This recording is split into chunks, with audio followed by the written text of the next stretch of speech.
Matapos questionin ni Senator Amy Marcos sa Senado ang maling pag-aresto kay former President Rodrigo Roa Duterte nitong nakalipas na araw, na ngayon nga po ay mukhang tuluyan ng babanggain ni Senator Amy Marcos ang kanyang sariling kapatid na si Bongbong Marcos. Ito panoorin.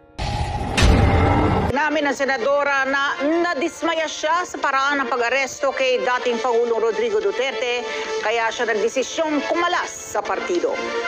Samantala, nagbabala rin ang mambabatas na ibubunyag umano niya sa mga susunod pang araw ang kanya mga natuklasan na ginawa ng administrasyon na anyay salungkat sa kanyang paninindigan. Kunin natin ang live report ni Mean Corbera. Mean.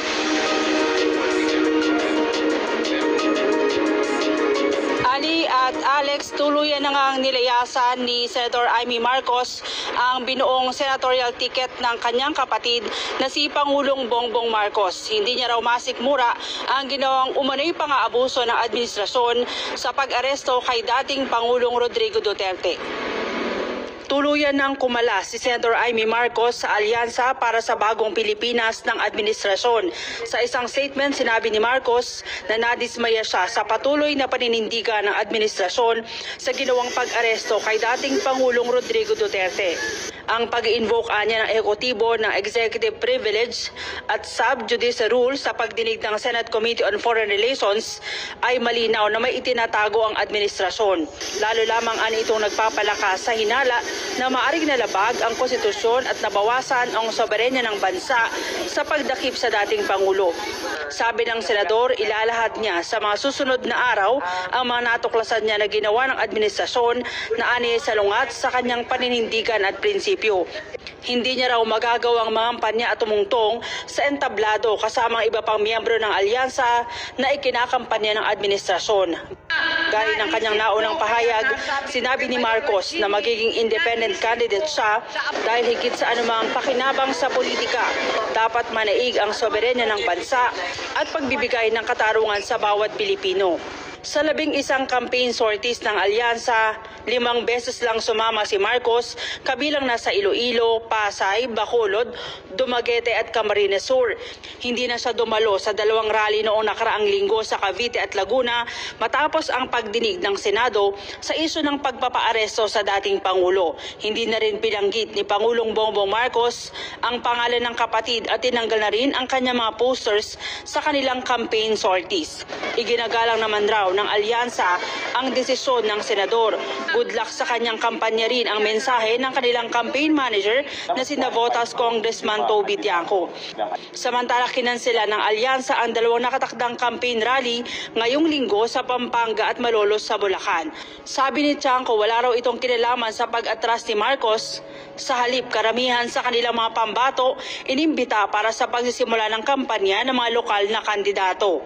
Si Senador Robin Padilla naman, plano nang bumalik sa Pilipinas para tulungan ang mga kapartido sa PDP laban sa kanilang pangangampanya. Ang senador ay nasa Netherlands mula pa noong March 12 para tignan ang sitwasyon ni dating Pangulong Duterte.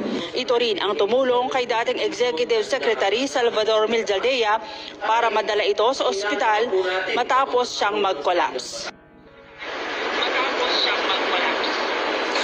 Alex, sa pinakahuling survey ng SWS, si Senator Marcos ay nasa pang-16 na posisyon sa mga kumakandidato sa pagkasenador. Sa survey ng SWS, si Senator Marcos ay nasa pang-16 na posisyon. Pero duda naman ang karamihan dito kay Senator Amy Marcos na kaya daw ito nag-iingay sa Senado dahil kulelat sa mga survey, mukhang gagamitin nga raw ang mga DDs para daw ito makapasok sa top 12 survey. Si Senator Marcos ay nasa pang-16 na posisyon sa mga kumakandidato sa pagkasenador. Bukas, inaasahan siyang magsasalita ulit sa publiko sa pamamagitan niya na kanyang ipinatawag na press conference. Alex. Okay, kanina nga, bagamat natanong natin ang ilang mga kapartido ni dating Pangulong Duterte na sa PDP laban slate, pero tumanggi silang magbigay ng anumang mga reaksyon tungkol po dyan sa pagkalas ni Senadora Amy Marcos. Sa tingin ba ni Senadora na ang kanyang pagkalas ay maaring tumaas ang kanyang survey sa ginawa nito? Tatanong na ba natin siya? Yan ang itatanong natin sa kanya bukas, Alex. Pero may mga ugong din na balak siyang ampunin ng PDP laban. Pero wala pang opisyal na mga pahayag tungkol dyan. Oo.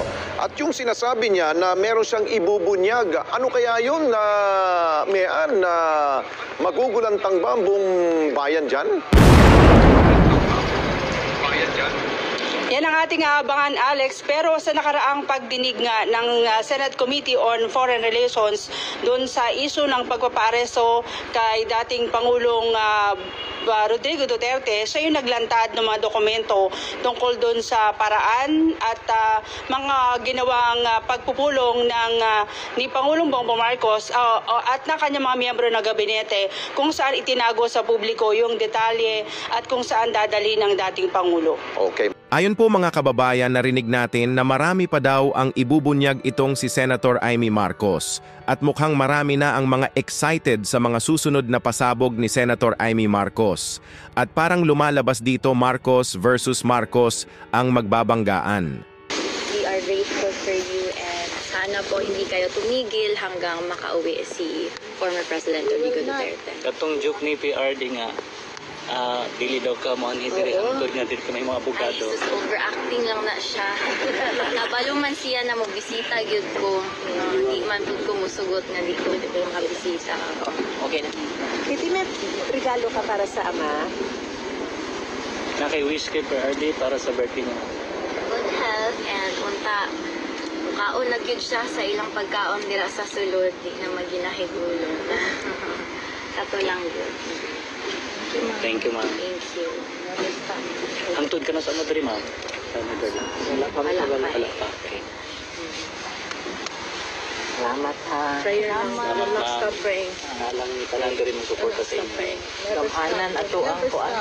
Kita mo na ay Ginoo sila. Yes, ano po yung sabi sa inyo doon nang nag-ask kayo ng permission? May binigay na po bang time kung makakapasok kayo? Meron po ba silang sinabi?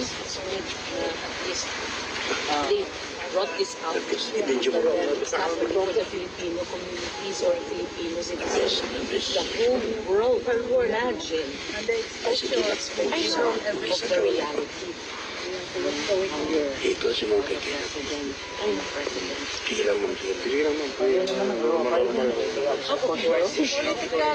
Klaro na kaayo, klaro na kaayo.